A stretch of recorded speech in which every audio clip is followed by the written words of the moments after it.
আমি কোনো কিছু করতে যাব আর সেটা নষ্ট করে ফেলবো না, এটাই পর্যন্ত কখনো হয় নাই। হ্যালো ছোট্ট বন্ধুরা, আজকে আমি আবার অনেক দিন পর এমডিএফ বোর্ডের উপর রং করব।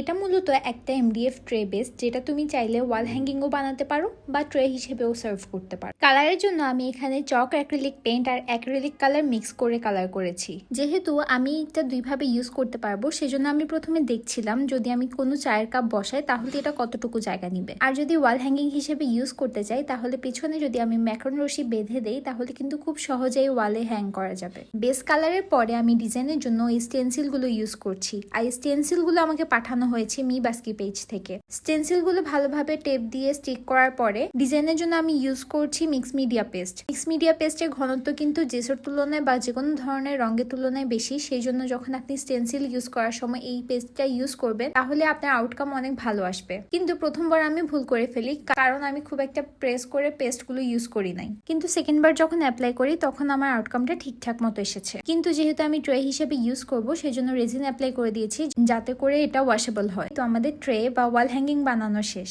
আপনারা চাইলে এই ধরনের প্রোডাক্ট নিজেরাই বানাতে পারবেন এবং তার জন্য প্রয়োজনীয় সকল প্রোডাক্ট আপনারা পেয়ে যাবেন মিবাস্কি পেজে। অ্যান্ড মিবাস্কি পেজে আপনারা এরকম আরো অনেক ধরনের আর্ট ম্যাটেরিয়াল পাবেন। So don't forget to follow there page.